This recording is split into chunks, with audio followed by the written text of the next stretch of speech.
Israel থেকে,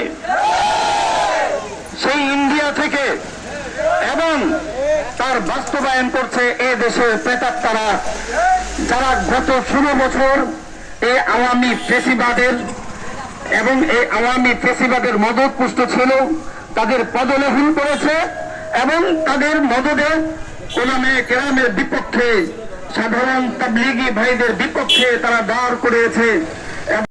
হিসেবে প্রকাশিত হয়েছে, প্রমাণিত হয়েছে, মায়া দিগন্ত এবং রিপোর্টের রিপোর্টগুলোতে প্রমাণিত হয়েছে যে ইসরায়েলের মোসাদের প্রেরণাকে পরিণত হয়ে যারা এই দেশে ইসলাম এবং মুসলমানদের মাঝে বিভক্তি সৃষ্টি করেছে।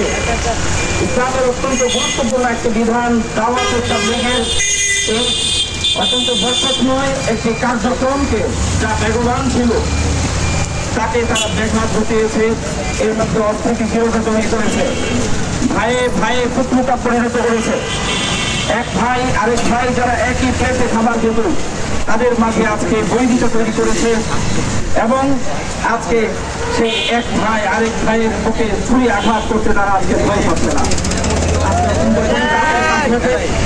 আজকে পরিতাপের সাথে জানাতে হয়, আমরা দেখতে হয় যে সেই 2018-তে 1 ডিসেম্বরে আমাদেরকে দেখতে হয়েছে যে টঙ্গীর ময়দানে, বিশ্ব ইজতেমা সেই ময়দানে কোরআন কারীমের হাফেজদের উপর, আলেমদের উপর, সাধারণ মুসল্লিদের উপর তারা নির্মমভাবে, নৃশংসভাবে হত্যাযজ্ঞ চালিয়েছে এবং হামলা করেছে।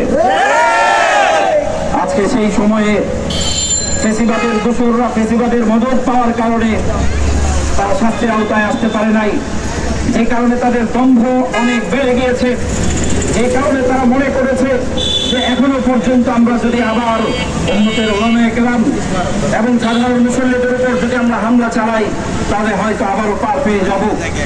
যার প্রেক্ষিতে তারা আজকের এই 2018-র মতো এমন বৈষম্য বিরোধী যে সরকার প্রতিষ্ঠিত হয়েছে সেই সময়ের এই অত্যন্ত সমৃদ্ধিপূর্ণ একটা সময়েও তারা এই ন্যাক্কারজনক ঘটনা ঘটাতে একটু বিচলিত হয়নি, বরঞ্চ কলাপাতা রেস্টুরেন্টের সামনে দাঁড়াচ্ছে।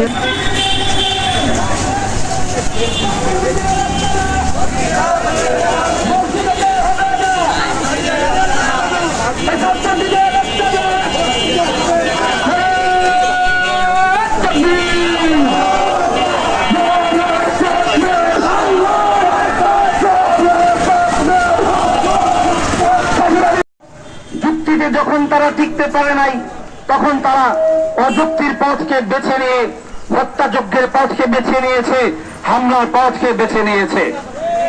কাজেই আমরা আমাদের এই প্রতিবাদ বিক্ষোভ